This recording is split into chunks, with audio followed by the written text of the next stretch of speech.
महाराष्ट्र मासा प्रत्येक गावातून आणि प्रत्येक जिल्ह्यातून थेट तुमच्यापर्यंत।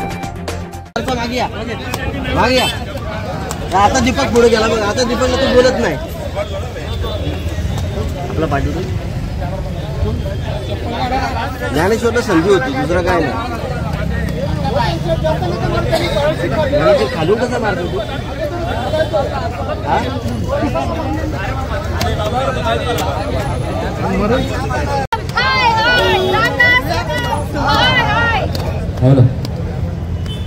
दीपक एक पुढं गेले चांगला। इथे जमलेल्या सर्व भारतीय जनता पार्टी पदाधिकारी कार्यकर्ते तसेच हितचिंतक आणि ते सर्व कट्टर समर्थक। छत्रपती शिवाजी महाराज की जय, शिवाजी जय, शिवाजी रवींद्र चव्हाण साहेब आप आगे बढ़ो, हम तुम्हारे साथ हैं।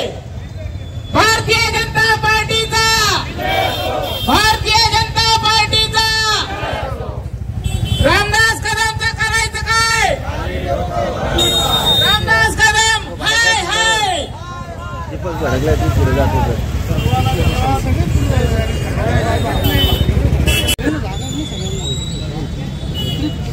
रक्षाबंधन, नारळी पौर्णिमा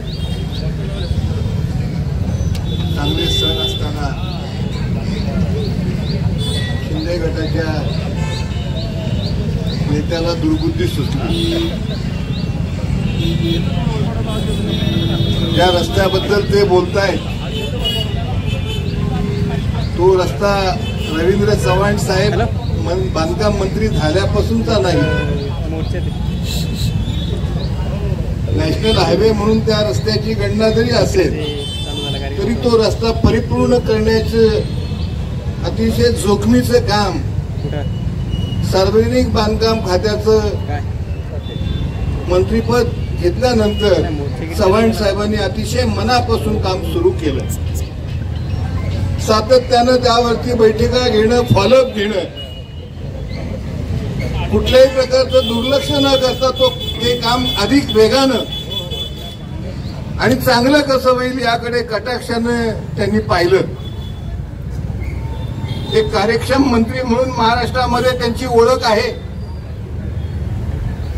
विशेषतः कोकणाच्या प्रश्नावरती त्यांनी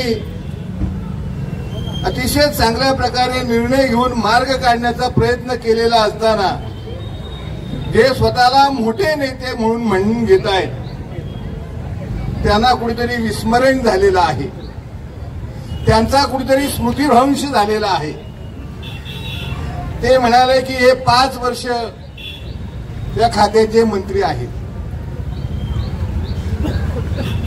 शिंदे गट जेव्हा भारतीय जनता पक्षाबरोबर आला तेव्हा 2 वर्षापूर्वी हे सरकार अस्तित्वात आलं आणि तेव्हा खात्याचा कार्यभार चव्हाण साहेबांकडे आला। त्यांनी बोलताना सांगितलं की गेली 30-35 वर्ष मी घड्याळाच्या विरुद्ध लढतोय। मी 1 तासभर डोक्याला लावला खुराक देण्याचा प्रयत्न केला की घड्याळाला 30-35 वर्ष झाली कधी। राष्ट्रवादीची स्थापना होऊन 25 वर्ष झालेली आहेत, पण यांना नेहमी स्वतःच काही वाढवून सांगण्याची सवय असल्यानं ते त्यांनी सांगितलं। एकदा रवींद्र पवार बोलले, नंतर त्यांनी घुमजाव केलं, बोलून गेले। त्याबद्दल कुठेतरी दिलगिरी व्यक्त करण्याची आवश्यकता असताना गोलमाल बोलत असताना ते अधिक फसत चाललेले आहे। कोकणामधलं चव्हाण साहेबांचं नेतृत्व हे गेल्या लोकसभेच्या निवडणुकीमध्ये सिद्ध झालेलं आहे। ज्या ज्या ठिकाणी अशक्य प्राय पाडणारी आहे जय किंवा निवडून येणं हे कठीण असताना, अशक्य प्राय असताना चव्हाण साहेबांनी ते विजय सोपे करून दाखवले। त्याची प्रचिती शिंदे गटालाही आलेली आहे। मग ती रायगडची जागा, कल्याणची जागा असेल तर इतर काही जागा असतील, परंतु ते नेत्यांच्या स्मरणात नसल्यानं, पक्ष त्यांना विचारत नसल्यानं मग कुठेतरी आपली आठवण त्यांना करून द्यावीशी वाटते म्हणून कुठल्या तरी विषयावर बोलण्याचा ते प्रयत्न करतात. मागच्या वेळेस गजाभाऊंच्या विरुद्ध ते बोलले, एका पक्षाच्या ज्येष्ठ नेत्याच्या विरुद्ध इतकं खालच्या पातळीला जाऊन ते बोलले, त्यानं त्यांची कीर्ती काही वाढलेली नाही. असे अनेकदा ते बोलत राहिले, टीका करत राहिले आणि त्यामुळे त्यांच्या मुलाचं भवितव्य कुठेतरी धोक्यामध्ये आलेलं आहे. आणि म्हणून हे सावरण्याकरता, इतरांचं लक्ष आपल्याकडे वेधून घेण्याकरता एक कार्यक्षम मंत्र्यावरती, चव्हाण साहेबांसारख्या कार्यक्षम मंत्र्यावरती त्यांनी त्यांच्या खात्याचा तर कारभार सुधारून दाखवला, पण कोकणातले अनेक प्रश्न, अनेक कामं त्यांनी करून दाखवली. मुंबई गोवा हायवे हा आज काही खराब झालेला नाही की 2-5 वर्षातला हा खराबीचा प्रश्न नाही. गेली 30, 35, 40 वर्षे आपण पाहतोय की हा रस्ता सातत्यानं खराब होत चाललेला आहे. कितीही दुरुस्ती केली तरी टिकत नाही, ही वस्तुस्थिती आहे. म्हणून त्यावरती कायमस्वरूपी तोडगा टाकण्याकरता कॉन्क्रिटीकरणाचा पर्याय सुद्धा त्या ठिकाणी घेतलेला आहे. पत्रकार संघानं अनेक वर्ष आंदोलन केलं, अनेक सामाजिक संस्थांनी आंदोलन केलेलं आहे. आज माणगावला पत्रकार उपोषणाला बसलेले आहेत. अशा या ज्वलंत प्रश्नावरती प्रश्नाची सोडवणूक करण्याकरता स्वतःच्या मुख्यमंत्र्यांच्याकडे जाण्याऐवजी कुठेतरी घरामध्ये बसून जर का हे टीका टिप्पणी करत असतील टिकोजीराव, तर यांचा निषेध करू तेवढा थोडा आहे. एका चांगल्या नेतृत्वाचा त्यांनी केलेला अवमान हा कोकणाचा अवमान आपण समजून त्यांचा निषेध या ठिकाणी करत आहोत. नमस्कार.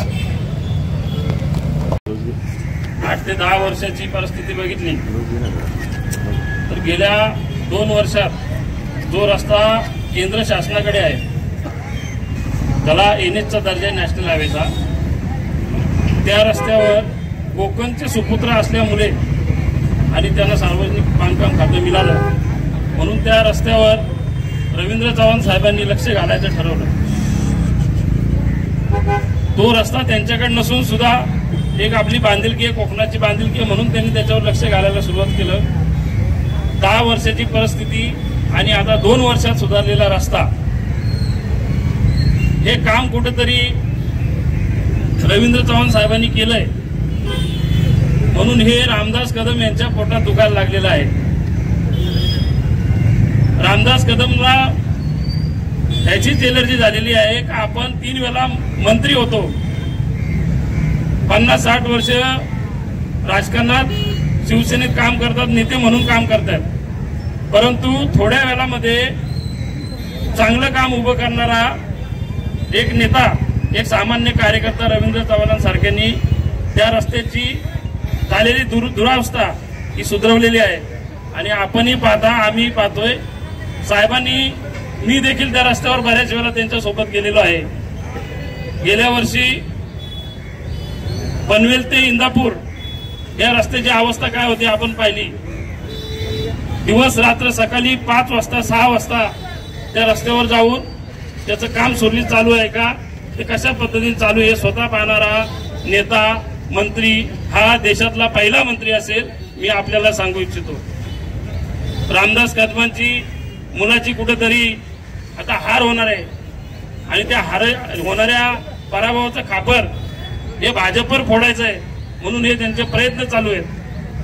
जर अशाच प्रकारची वल्गना शिंदे गटातले नेते करत असतील तर कोकणातील असलेल्या सर्व जागांमध्ये, कोकणातील असलेल्या कर्जतमध्ये भारतीय जनता पार्टीचा उमेदवार उभा राहील आणि निवडून देखील येईल असं आपल्याला या निमित्ताने सांगतो. भारतीय जनता पार्टीचा, भारतीय जनता पार्टीचा. रामदास कदम हे त्यांच्या मतदारसंघामध्ये फेल ठरलेले आहेत म्हणून त्यांची आता कुठेतरी तडफड चालू आहे, त्यांची कुठेतरी जाण्याचा प्रयत्न चालू आहेत म्हणून भाजपला दोष देण्याचा त्यांचा प्रयत्न चालू आहे. पण त्यांचे दरवाजे सगळीकडनं बंद झालेले आहेत हे देखील त्यांना कळतंय आणि म्हणून या अशा तडफड करण्याचं काम त्यांचं चालू आहे. या निमित्ताने एवढंच सांगतो नीम का पत्ता कड़वा है, नीम का पत्ता कड़वा है, भारतीय जनता पार्टीचा रवींद्र चव्हाण साहेब तुम आगे बढ़ो, हम तुम्हारे साथ हैं। भारतीय जनता पार्टीचा भारत माता की जय भवानी, जय शिवाजी, जय शिवाजी, जय भवानी। अरे रामदास आपले सर्वांचे ज्येष्ठ नेते आदरणीय सुरेश भाऊ लाड यांचं इथे आगमन झालेलं आहे। जमलेल्या माझ्या सर्व तमाम प्रामाणिक आणि पक्षाचं काम करणारे सर्व कार्यकर्ते कमी वेळामध्ये 8-10 तासामध्येच या विषयाची सुरुवात आपण चांगल्या पद्धतीने केली। अशी सुरुवात सातत्याने आपल्याकडनं झाली पाहिजे। आपण कोणाच्या वाटेत जायचं नाही, पण आपल्या वाटेत कोण गेला त्याला सोडायचं नाही नाही नाही। विनाश काळे विपरीत बुद्धी, रामदासा कैलासवासी बाळासाहेब ठाकरेंच्या मुळे तुम्ही या महाराष्ट्रामध्ये चमकले। तर तुम्हाला हॉटेलमध्ये सुद्धा कुणी पैसे धुवान ठेवलं नसतं रे बाबांनी। तुमच्या वाढलेल्या दाढ्या, तुमची बोल भाषा, तुमची अवकात नसताना तुम्हाला महाराष्ट्र शासनाची मोठमोठी पदं मिळाली। 40 वर्ष तुम्ही कामं केली, कोकणात राहिलात, कमी वेळात कमी वयात आदरणीय रवींद्र चव्हाण कोकणचे भाग्यविधाते झाले। अंतुलेंच्या नंतर तो मान रवी चव्हाणांना मिळाला। कमी बोलून जास्त काम करणारा कार्यकर्ता। परवाच आदरणीय राणेसाहेब म्हणाले, रवी तू झोपतोस कधी, तू उठतो कधी? 18 तास काम करणाऱ्या माणसाला कद्या तुझं बोलत असशील तर तुझा विनाश काळ विपरीत होती। तुझा आता शेवट झालेला आहे आणि तू किती पलटी आता मारलीस तरी त्याला काही फायदा होणार नाही। किती बोलावं, कधी बोलावं, कुठे बोलावं आणि का बोलावं हे तुम्हाला कळलं नाही। त्याचं कारण असं तुमच्याकडे झालेला पैसा, आणि जो मेहनतीने पैसे कमवतो, तो श्रमाने पैसे कमवतो, त्याची बोली भाषा ही प्रामाणिक असते। बघा आमचा आमदार 5 वर्ष 5 वेळा लढला, त्याच्या तोंडातून कधी सकाळ शब्द येणार नाही। अनेक वेळा राजकारणात आम्ही अभ्यास करून बघितलंय। नम्रता त्या माणसाकडे आहे, मृदू स्वभाव नवनीत असे सज्जन म्हणून कसा होतो सुरेश लाडसाहेब असावा। आणि म्हणून मी आपला अधिक वेळ घेत नाही। दीपकजी बेरे आपण चांगलं बोललात, गोपी बोललेत, आमचे भगत बोललेत। आता मी आमच्या किरण ठाकरे यांना विनंती करतो त्यांनी आपले विचार मांडावेत आणि त्याच्यानंतर आदरणीय सुरेश भाऊ लाड बोलतील आणि या निषेधाचा शेवट होईल। परंतु लक्षात ठेवा मित्रांनो, यापुढे या दोन्ही तालुक्यामध्ये आपल्या पक्षाला, आपल्या नेत्याला आणि आपल्या कार्यकर्त्याला कुणी दटवण्याचं काम जर केलं तर त्याचा ठोसा उतरल्याशिवाय आम्ही राहणार नाही। आम्ही प्रामाणिक आहोत, आम्ही इमानदार आहोत, पण आमची तुम्ही हेळणा करू नका, हेटाळणं करू नका, आम्ही तुम्हाला सोडणार नाही। एवढंच बोलून मी रजा घेतो। जय हिंद, जय महाराष्ट्र, जय बीजेपी। म्हातारी झालेली पिपाणी आणि शिंदे गटाचा एक गोचिड रामदास कदम याने कोकणाचे भारतीय जनता पक्षाचे पालक, या महाराष्ट्राचे भाग्यविधाते सन्माननीय रवींद्र चव्हाण साहेब यांच्याबद्दल अपशब्द वापरलेले आहेत। ही पिपाणी कोणाच्या सांगण्यावरनं वाजत आहे याची महाराष्ट्राला माहिती आहे।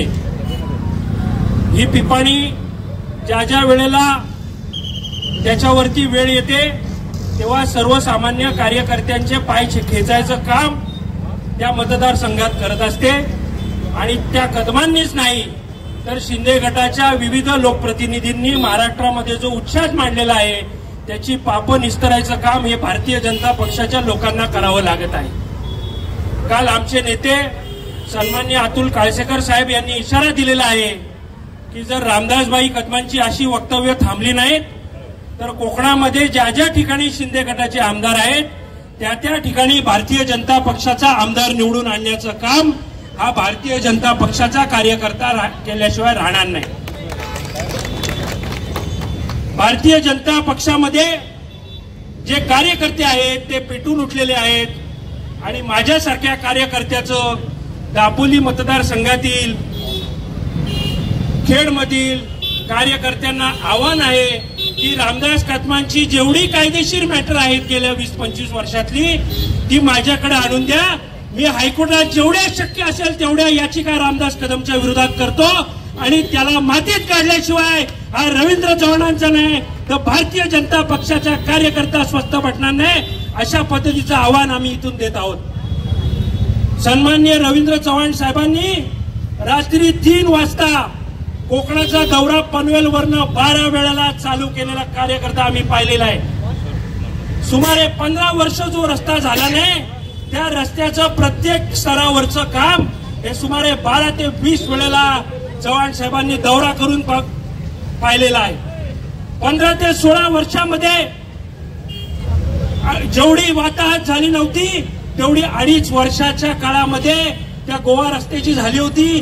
त्यावेळेला रामदास कदम तुमची पिपाणी काय लाल घेऊन पडत होती काय? अशा पद्धतीचं वातावरण तुम्ही महाराष्ट्रामध्ये करत आहात। त्यामुळे तुमच्या मतदारसंघामध्ये शिंदे गटाची युती ही संपुष्टात आलेली आहे आणि तुमच्यामुळे संपूर्ण कोकणामध्ये शिंदे गटाच्या नेत्यांवर आणि कार्यकर्त्यांवर संक्रांत आणण्याची वेळ तुम्ही आणलेली आहे, एवढं तुम्ही लक्षात घ्या। सन्माननीय रवींद्र चव्हाण साहेबांना बोलण्याआधी तुम्ही एक गोष्टीचा विचार करायला पाहिजे होता की त्या माणसाने किती प्रमाणात कष्ट घेतले, त्या माणसाने युतीचे आमदार निवडून आणण्यासाठी प्रयत्न केले। सन्माननीय चव्हाण साहेब पालकमंत्री होते म्हणून रायगड जिल्ह्यामध्ये हे शिवसेनेचे 3 आमदार निवडून आले। त्यांनी प्रत्येक गोष्टीत रसद पुरवण्यापासून मदत करण्याचं काम या ठिकाणी केलेलं आहे आणि तुम्ही या युतीला बट्टा लावण्याचं काम करत असाल तर 80% भारतीय जनता पार्टी आहे आणि 20% तुमची संघटना, एवढं लक्षात ठेवा। यावेळेला ताकद दाखवण्याशिवाय भारतीय जनता पक्ष बाजूला राहणार नाही आणि या म्हणून नीम का पत्ता कड़वा है, नीम का पत्ता कड़वा है। मी रामदास कदमच्या वक्तव्याचा निषेध करतो आणि परत एकदा खेड आणि चिपळूणच्या कार्यकर्त्यांना आवाहन करतो की मी त्या ठिकाणी येत आहे, त्याची सगळी कायदेशीर मॅटर आपण बाहेर काढू, एवढं लक्षात ठेवा। रामदास कदमचा त्रिवार निषेध करतो।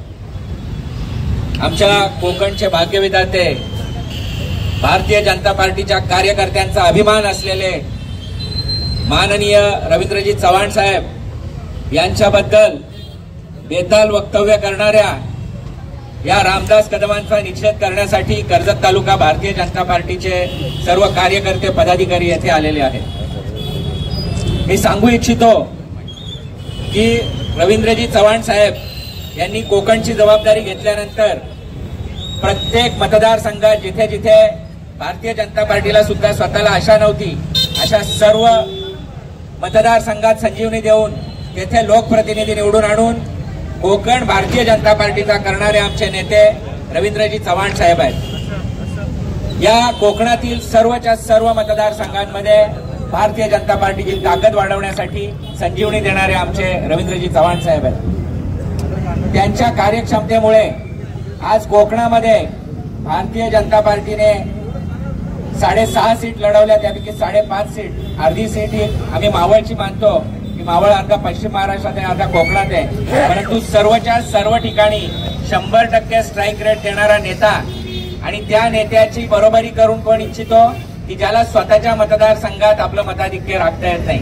मताधिक्य तर सोडा त्याची लढवण्याची पण लायकी नाही, अशा माणसाने आमच्या या नेत्यावर जर वक्तव्य करण्याची हिंमत केलेली आहे तर त्याचा भारतीय जनता पार्टी निषेध करत आहे। आणि महायुतीच्या बाबतीत जर का यांनी अशीच भूमिका ठेवली तर भारतीय जनता पार्टीचे कार्यकर्ते तुम्हाला धडा शिकवण्यासाठी सक्षम आहेत। या रामदास कदमचा त्रिवार निषेध करून थांबतो। 8,500ची पिछाडी कदम यांच्या दापोली मतदारसंघात मिळाली। त्याचबरोबर माननीय चव्हाण साहेबांच्या नेतृत्वाखाली कोकणामध्ये भारतीय जनता पक्षाचा जनाधार सर्वच मतदारसंघामध्ये मोठ्यापणे वाढतोय। स्वतःच्या मुलाला राजकीय असुरक्षितता वाटल्यामुळे गेले 5-6 महिने आडून कधी छुप्या आवाजात हे भाजपवर आणि माननीय चव्हाण साहेबांच्यावर टीका करत होते। परवा त्यांनी हद्द घातली, त्यांनी त्यांच्या विरोधाची परिसीमा गाठली आणि माननीय चव्हाण साहेबांचा राजीनामा त्यांनी मागितला। रामदास कदम यांना तो कुठलाही अधिकार नाही। स्वतः 15 वर्ष कोकणात मंत्री होते, परंतु त्यांनी या मुंबई गोवा महामार्गाकरता काही केलं नाही। एक अकार्यक्षम माणूस म्हणून त्यांची प्रसिद्धी होती. राणे साहेबांनी शिवसेना सोडली, त्यामुळे या दुसऱ्या तिसऱ्या दर्जाच्या टुकार माणसाला विधानसभेमध्ये विरोधी पक्षनेतेपदाची संधी मिळाली. या बोबड्यांनी चव्हाण साहेबांच्यावर बेछूट आरोप केले. गेली 15 ते 20 वर्ष गोवा मार्गाचं काम सुरू आहे. चव्हाण साहेबांनी ते हातात घेतल्यानंतर त्या ठिकाणचे जे वेगवेगळे पक्ष होते ते जागा खरेदी करून मुंबई गोवा मार्ग होऊ नये म्हणून अडवत होते. सरकार जो 4 पट मोबदला देतो ते मिळावा म्हणून अनेक धनदांडक्या लोकांनी मुंबई गोवा महामार्गाच्या लगतच्या जागा अडवल्या आणि पैसे मिळण्याकरता कोर्टात गेले. हे कोर्टाचे तंटे बखेडे याला कंटाळून कॉन्ट्रॅक्टर सोडून गेले, कारण कॉन्ट्रॅक्टरचे पैसे मिळणार. आणि अशा बिकट परिस्थितीमध्ये सार्वजनिक बांधकाम मंत्री म्हणून हातामध्ये कारभार घेतल्यानंतर सन्मानित चव्हाण साहेबांनी अहोरात्राचा ध्यास घेतला. छोटे मोठे तंटे बखेडे होते ते मिटवले, त्यांचे आर्थिक मागण्यांचे शेतकऱ्यांचे प्रश्न सोडवले आणि कुठेतरी आता मुंबई गोवा महामार्ग हा कुठेतरी लाईनवर लागलेला आहे. माणगाव सारख्या ठिकाणी शहरातून रस्ता जातो, त्यामुळे तिथे रुंदीकरण होऊ शकत नाही. पर्यायी मार्ग काढला. आपल्या सगळ्यांना माहिती आहे, जर ब्रिज बनवायचे असतील तर त्याचं क्लिनिंग करणं, त्याच्या खालचे पायाचे खांब उभे करणं हा वेळ खाणारी परिस्थिती आहे. त्यामुळे अशा परिस्थितीमध्ये चव्हाण साहेबांनी गेले 17-18 दौरे या महामार्गाच्या पाहणी करता केले. चुकार अधिकाऱ्यांना सूचना दिल्या आणि कमीत कमी वेळामध्ये गतीने कसा मार्ग होईल असा त्यांनी सातत्याने प्रयत्न केला. रोडकरी म्हणून जे जगामध्ये प्रसिद्ध आहेत असे गडकरी साहेबांनी सुद्धा या तंटाबखेला कंटाळून हात टेकले की कोकणी माणूस हा व्यापक हिताकरता सुद्धा जागा देत नाही. परंतु चव्हाण साहेबांनी त्या ठिकाणी जिद्द सोडली नाही आणि कुठेतरी ते आता दृष्टीपंथास येत आहे. त्याचबरोबर दापोलीमध्ये 8,500 जे मागे पडले रामदास कदम, त्याच्यामध्ये भारतीय जनता पक्षाने जर हात काढून घेतला तर रामदास कदम हे रस्त्यावर येतील. कुठेतरी आपली ही अलोकप्रियता कमी करण्याकरता किंवा त्याला लपवण्याकरता त्यांनी डायरेक्ट चव्हाण साहेबांचा अटॅक केला. परंतु चव्हाण साहेब हा बाप आहे तुमचा सगळ्यांचा. तुम्हाला सगळ्यांना गाडल्याशिवाय गप्प बसणार नाही. आज कोकणामधल्या एकही मतदारसंघ भाजपच्या मदतीचे शिवसेना जिंकू शकत नाही. तर चव्हाण साहेबांना यांनी माफी मागितली नाही किंवा त्यांचे नेते शिंदे साहेबांनी जर या माणसाचं थोबाड बंद केलं नाही तर महाड काय, कर्जत काय किंवा अलिबाग काय तिन्ही ठिकाणी यांचा आमदार निवडून सुद्धा येऊ शकत नाही. आता 18,000 ने युती मागे आहे, त्याच्यातून भाजपची मी म्हणतो कमीत कमी 30,000 मतं वजा केली तर 48,000 मतांनी आता या ठिकाणी अप्पा बारणे मागे आहेत. त्यामुळे त्यांनी भारतीय जनता पक्षाला हलक्यात घेऊ नये. पायातली वाहन पायात राहावी. या रामदास कदमनी आपली किती लायकी आहे ओळखावून त्याने वक्तव्य करावं. नाहीतर शिंदे साहेबांनी याची शिंदे सेनेतून हकालपट्टी करावी. चव्हाण साहेबांची मंतव्याची हकालपट्टी होणार नाहीच, तर तुमची शिंदे सेनेतून हकालपट्टी होईल. त्यामुळे आज कर्जत हे जरी छोटं असलं तरी कर्जतमध्ये जो आवाज आहे आज जिल्ह्यामध्ये यांना गार करण्याकरता भरपूर आहे.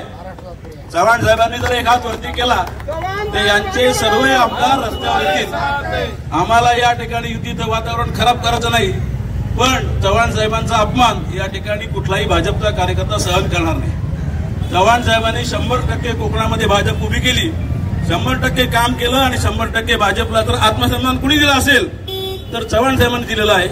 त्यामुळे राजकीय दृष्ट्या ते आमचे देव आहेत आणि त्यांचा अपमान, त्यांच्याबद्दल वादग्रस्त वक्तव्य कुठलाही भारतीय जनता पक्षाचा कार्यकर्ता सहन करणार नाही. चव्हाण साहेबांनी परत उत्तर दिलं, ऐकलं, माझ्या समोर याल तर तुम्हाला वाचवायला कोणी माणूस शिल्लक आम्ही ठेवणार नाही. एवढं झाल्यानंतर पण अक्कल यायला पाहिजे होती. पुन्हा 2 तासांनी काय ते बरगळले. त्यामुळे आता त्यांनी त्यांची हातं सोडलेली आहे आणि या हातं सोडलेल्या माणसाला आम्ही कर्जतचे कार्यकर्ते सर्व एकदाच सर्वजण आम्ही इशारा देतो, आपण आपल्या लायकीमध्ये राहा, नाहीतर या रायगड जिल्ह्यातलं वातावरण खराब झाल्याचे राहणार नाही. युतीमधलं वातावरण जे स्वप्न अमित शहांचं आहे, जे स्वप्न फडणवीस साहेबांचं आहे, ते कर्जतच्या एका घटनेवर आम्ही खराब करू इच्छित नाही. पण आपण वेळी यावर झाला, नाहीतर मग या ठिकाणचा कुठलाही कार्यकर्ता भारतीय जनताचे मतदार हे त्यांना वचपा करण्याशिवाय राहणार नाहीत. त्यामुळे त्यांनी त्यांच्या लायकीत राहावं, त्यांनी या ठिकाणी युती धर्म पाळावा आणि त्यांच्या वक्तव्याला जाहीर माफी मागावी अशा करता या ठिकाणी आम्ही जमलेलो आहोत. धन्यवाद. चव्हाण साहेब आगे बढो. चव्हाण साहब आगे बढ़ो, हम तुम्हारे साथ है। नीम का कड़वा पत्ता है, नीम का कड़वा पत्ता है। धन्यवाद। नेते रामदासजी कदम यांनी स्वतःचं महत्व वाढवण्याकरता आमचे कोकणचे नेते धडाडीचे मंत्री सार्वजनिक बांधकाम मंत्री रवींद्र चव्हाण यांच्यावर बेताल शब्दात टीका केली, निरर्थक टीका केली। खऱ्या अर्थाने चव्हाण साहेबांनी त्यांना ज्या भाषेत समजेल त्या भाषेतच उत्तर दिलेलं आहे। म्हणजे आपल्याकडे एक डायलॉग होता की जैसे गाल वैसा तमाचा, अशा पद्धतीनेच चव्हाण साहेबांनी त्यांच्या चांगला तमाचा मारलेला आहे। त्यांचा निषेध करण्याकरता आज आपण सर्व भारतीय जनता पार्टीचे कार्यकर्ते आणि नेते जमलेलो आहोत। खऱ्या अर्थाने जर कोकणामध्ये जेव्हा सार्वजनिक बांधकाम मंत्री म्हणून रवींद्र साहेबांनी जबाबदारी घेतल्यानंतर कुठल्याही सार्वजनिक बांधकाम विभागाच्या जुन्या कर्मचाऱ्यांना विचारा, एक्झिक्युटिव्ह इंजिनियरना विचारा की किती आमूलाग्र बदल सार्वजनिक बांधकाम विभागामध्ये त्यांनी आणले। खात्यामध्ये भ्रष्ट अधिकारी यांना दूर करून चांगल्या अधिकाऱ्यांना कामावर अपॉइंट करून चांगल्या पद्धतीने दर्जेदार कामं कशी या महाराष्ट्रात करता येईल।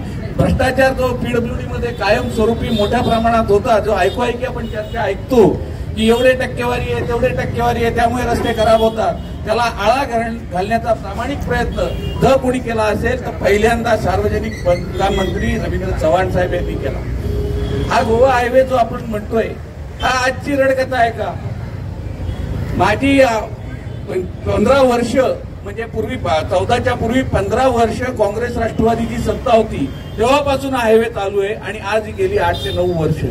याच्यामध्ये जे काही स्थानिक लोकांचे प्रॉब्लेम येत होते याच्यावर निरीक्षण करून, म्हणजे जसं मगाशी आमचे बेहरे साहेबांनी सांगितलं की ऍब्सोल्युटली रोडच्या संदर्भात जागेवरती स्पॉट पंचनामे करून त्यांना तिथे कॉम्पेन्सेशन भारताच्या इतिहासात पहिल्यांदा गोवा हायवेला दिलं गेलं। याकरता माननीय गडकरी साहेब आणि रवींद्र चव्हाण साहेब यांनी जनता दरबार घेऊन स्पॉट पंचनामे करून अनेक शेतकऱ्यांना तिथे अजिबात जागा मिळत नव्हती आणि रस्ता होणं जरुरीच होतं तिथे। ही एकमेव इतिहासातली घटना आहे की स्पॉट पंचनामे करून तिथल्या शेतकऱ्यांना पैसे दिले गेले। एवढं सुंदर काम करत असताना कुठेतरी आपलं अपयश झाकण्याकरता रामदास कदम यांनी एवढ्या चांगल्या नेत्यावरती टीका केली।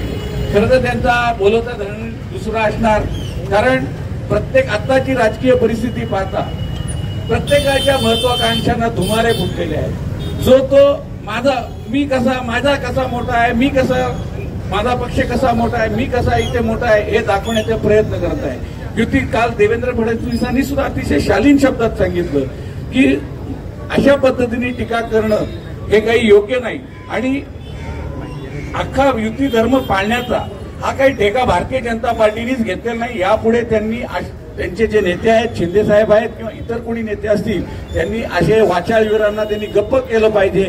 नाहीतर ही जी महायुती आहे याच्यामध्ये कुठेतरी मिठाचा खडा पडून पूर्णपणे दूध फाटेल, याची जबाबदारी या नेत्यांनी घेतली पाहिजे। पुनश्च एकदा मी रामदास कदमांचा निषेध करतो आणि रवींद्र चव्हाण यांना पुढील वाटचाली करता हार्दिक शुभेच्छाही देतो, कारण तुमचं काम चांगलं आहे, जनतेच्या मनात तुम्ही आहात आणि तुमच्या वाटचालीमध्ये असे किती कावळे आले तरी काही फरक पडणार नाही। जय हिंद, जय महाराष्ट्र। महाराष्ट्र माझाला सबस्क्राईब करा आणि बाजूचा बेल आयकॉन प्रेस करून मिळवा आपल्या परिसरातील ठळक आणि ताज्या घडामोडी।